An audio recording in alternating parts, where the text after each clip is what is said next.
Hi dear students, this is Dr. Mamta Java, your microbiology faculty. I welcome you all to episode 4 of the NEET PG 24 Microbiology Recall series, wherein I'm discussing one MCQ per episode or video. In this very episode, I'm going to discuss a question asked in paper 2, and the question goes like this. Newgen score is used for bacterial vaginosis, trichomoniasis, candidiasis, or HSV. The answer obviously is bacterial vaginosis. So guys, bacterial vaginosis is nothing but an alteration in the vaginal flora rather than any new infection. That is why it is not called as vaginitis, it is known as vaginosis. Now, in this very condition, there is a diminution or a decrease in the number of what are known as doderline bacilli, which are nothing but lactobacilli. So lactobacilli are gram positive, so I'm using blue colored ink to write the name lactobacilli, which look like this. These are lactobacilli and a vaginal squamous cell you can see. All right. Now, these organisms, they are also known as Doderline bacilli because they have been named after Sir Albert Doderlin, who studied about them. So, their number is decreased in bacterial vaginosis, and there's an escalation in the number of certain other bacteria, most notably Gardnerella vaginalis and Mobiluncus, which is an anaerobic rod, then Prevotella, Peptostreptococcus, and Mycoplasma hominis. The most important of all these organisms is Gardnerella vaginalis, which, by the way, is also known by two more names, that is Haemophilus vaginalis, and it is also known as Corynebacterium vaginale. Now, this particular fellow is gram negative, but sometimes it may appear gram variable also in gram stained smears. And this is an example of an organism which contains certain granules known as metachromatic granules. Generally, when we say metachromatic granules, what organism comes to our mind? It is Corynebacterium diphtheriae. This also is an example of an organism which has got metachromatic granules, so please remember that. Then guys, the other organisms which I have listed over here, just a few important points about the other organisms. Now, mobile uncus also is what? It is also a gram negative rod. It's an anaerobic rod. Now, mobile se yaad rakho, it is mobile or motile.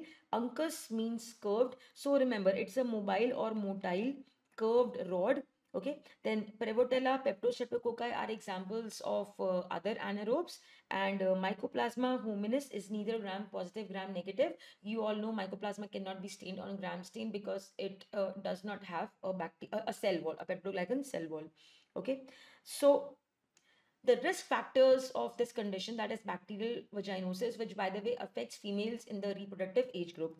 These are the risk factors. Coexisting other infections like, for example, HIV, gonococcus infection, then chlamydia trachomatis, then vaginal douching, recent unprotected vaginal intercourse, and premature rupture of membranes leading to premature labor. Remember these risk factors. Then for diagnosis, we have got what is known as Amsel's criteria, wherein if 3 out of 4 criteria are met with, then we make a diagnosis of bacterial vaginosis. Now, what are these criteria? First one is about the vaginal discharge, which in this condition is said to be thin, profuse. Because it is thin, it is obviously going to have low viscosity. It is a whitish discharge which uniformly coats the vaginal wall. So a thin, profuse, whitish discharge uniformly coating the vaginal wall is the first criterion. Now, the second criteria is about the vaginal pH, which by the way is more than 4.5. So it is altered.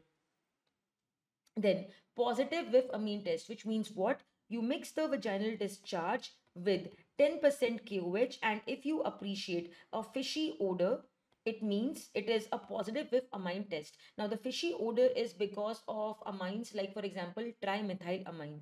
And the last criteria is clue cells. Now, what are clue cells? Clue cells look like this. They are nothing but the vaginal epithelial cells which are studded with bacteria. So they have a granular appearance and they have indistinct borders. So in this very diagram, the lower epithelial cell is referred to as a clue cell because its surface is covered with all these bacteria, giving it so much of granularity. And the upper cell, the upper epithelial cell, is not a clue cell because it's very few bacteria.